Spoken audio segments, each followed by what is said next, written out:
Everybody, Kevin Pawlak here with Emerging Civil War. Chris Mikowski is the man behind the camera, and we are walking around Washington, D.C. on this gorgeous day, checking out some of the monuments in preparation for a tour that Chris and I are giving related to some of the monuments and historic sites here in Washington, D.C. for teachers traveling all across the country to be here. So stay tuned with us. We're going to be going towards other sites and other well-known memorials and maybe some lesser-known spots as well here in Washington, D.C., covering the breadth of our nation's history, starting right here at the World War II Memorial. I think World War II Memorial has always been one of the more fascinating memorials to me. There's plenty of symbolism built into the memorial itself. Of course, World War II veterans are fading quickly, unfortunately, and really one of the last links that we have to perhaps the greatest conflict in human history, unfortunately. So it's really just amazing to stand here in awe of a large monument here and see all of the stars that represent all the Americans who fought and died in World War II as well, and to be able to stand in front of the bas-reliefs here and see that, you know, the American involvement in World War II was certainly soldiers on the front lines, but it really took everybody in the United States at that time. Farmers, machine shop workers, factory workers, things like that. And I think the monument just shows, of course, the breadth and how large the U.S. involvement was in World War II overall. But it's always just a great and humbling place to come and think about American involvement in the Second World War. We're now standing in front of the Vietnam Veterans Memorial Wall that you can see here behind me. And different to the World War II Memorial, which of course shows the breadth of the conflict, this one's a little bit more of a humanizing experience walking along the wall itself, because here you can see and read the individual names of all of the soldiers' lives who were lost during the Vietnam War. So just much more of a different experience than what you might get at some of the other memorials. So if you haven't been here to the Vietnam Veterans Memorial Wall, definitely encourage you. Come out and visit your sites here in Washington, D.C., and spend some time walking, reading some of the names. It's always a touching experience, of course, being a little bit closer as we are in time to the Vietnam War as compared to World War II. As Chris and I were walking around, you'll still see memorials that veterans come and lay down here along the wall. You might be able to make out a few of those here behind me as well along the wall. So really just a great place to spend some time in deep thought about what sacrifices people have made in American conflicts. So from the Vietnam Veteran Memorial, Chris and I have come on over here to the Lincoln Memorial, of course, as you can see here behind me. You can hear it's pretty loud with planes and crowds, and it's going to be even louder inside, so come out and join me on the porch here for one of the best views that Washington, D.C. has to offer.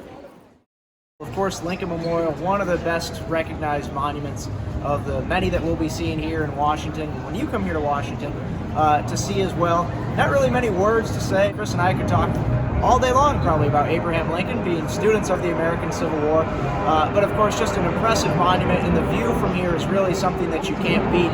You can see behind me over my shoulder, of course, the reflecting pool, the Washington Monument, the World War II Memorial, the dome of the United States Capitol building as well, the Smithsonian Castle. This is probably one of the best views that you're going to hunt up here in Washington, D.C., and of course spend some time inside the memorial as well, walking around the giant statue of Lincoln, and get to read some of his most famous words of the Gettysburg Address and his lesser known but certainly just as important second inaugural address as well, carved into the sides of the memorial, and just really appreciate Abraham Lincoln and his of course contributions to American history and to our story of the American Civil War as well.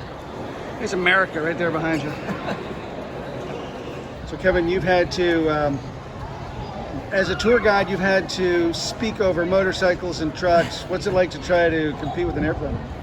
Competing with an airplane is different. Don't get that much at Antietam or Harper's Ferry or any place like that. Usually when they're flying by there, they're 30,000 feet above the air, but a little bit different, and of course all the crowds as well, but my voice will be gone by the end of this video, I'm sure.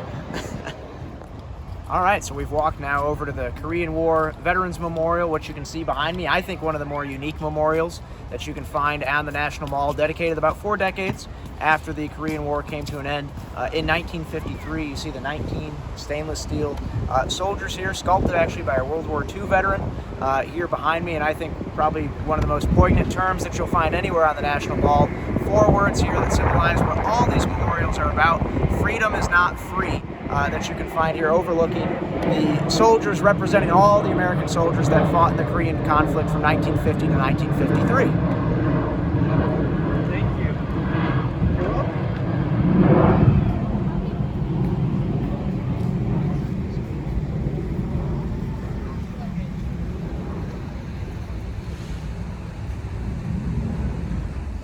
Chris and I are continuing our trek across Washington, D.C. We're now, of course, here at the Martin Luther King Jr. Memorial, one of the more recent memorials that's been established here on the National Mall. Of course, with all these memorials, you have a lot of symbolism built into how these memorials were structured. And, of course, behind me, you can see the quote, "Out of the mountain of despair, a stone of hope." And as you walk towards the main part of the memorial, you can see that where the carving of Martin Luther King Jr. has come out of that mountain. The other thing that's great about this memorial, I'm a big quotes guy, and it's great to walk along the memorial and read some of these great quotes, some very well-known quotes that Martin Luther King Jr. spoke during the Civil Rights Movement, and also some lesser-known quotes as well. All are serve to inspire the people that come here to visit our nation's capital today. So from the front side of the Martin Luther King Jr. Memorial, we're looking across the tidal basin towards the Thomas Jefferson Memorial. Chris was going to try to get video of me swimming over there, but we're getting wet enough walking around D.C. right now. But of course, a memorial to our third president, and of course, most famously, the author of the Declaration of Independence, adopted by Congress in July, the Continental Congress that is, in July of 1776. It's a bit more of a off the beaten path memorial to get to. You got to walk all the way around the tidal basin to get there, but it is definitely one of the more appropriate memorials to go and see, and I think one of the more unique memorials as well. I mean, all of these really are. They all tell great stories, but Thomas Jefferson, such a cornerstone piece of our nation's history and of our nation's founding, so definitely one not to ignore when you come here to Washington, D.C. as well. Chris and I are continuing our walk here, visiting some of the national monuments and memorials around Washington, D.C. Here you can see behind me just a small piece of what's a very large memorial to Franklin Delano Roosevelt, of course the only United States president to be elected to 4 terms, having served as president through the Great Depression, and then of course as well throughout World War II as well, at least America's involvement in World War II from 1941 to 1945.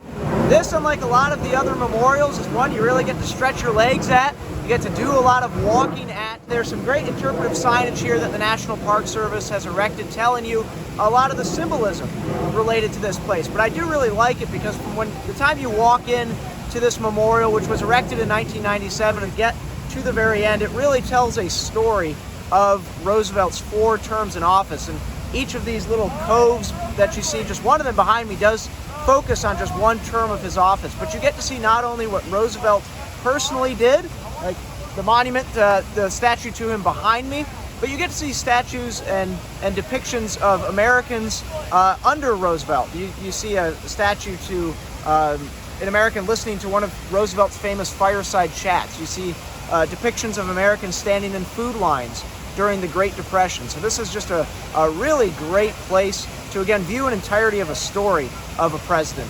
Chris and I were talking about the Lincoln Memorial. You can go, you can see Lincoln, but it doesn't tell much of a story that you get to really experience by walking through these memorials. And I think that's one of the things that makes the FDR Memorial really one of the more interesting ones to come and see. Again, it's not one that's right on the National Mall. It's a little bit out of the way, but it's definitely well worth your visit if you come here to Washington, D.C. to see a lot of our monuments and memorials.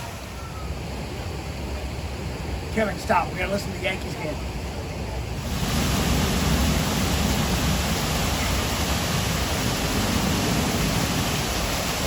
All right, we're standing now here back at the tidal basin with the FDR Memorial behind the camera, Martin Luther King Memorial off to my right, and of course the Washington Monument there behind me. You can see we're here after the cherries have blossomed, but we've only hit just a small fraction of these monuments and memorials here in Washington. I'm sure it goes without saying, but it is well worth your time to come and visit. I have the luck of living relatively close to Washington, D.C., but it's always a treat to come here and visit. So spend some time here thinking about our nation's history, visiting a lot of the memorials, and thinking about the sacrifices that people have made to make the United States the country that it is today. So thanks for joining us here at Emerging Civil War, and stay tuned to our YouTube channel for more videos, and of course you'll find us online at emergingcivilwar.com as well. So as Chris has taught me to say, we'll see you online and on the battlefield.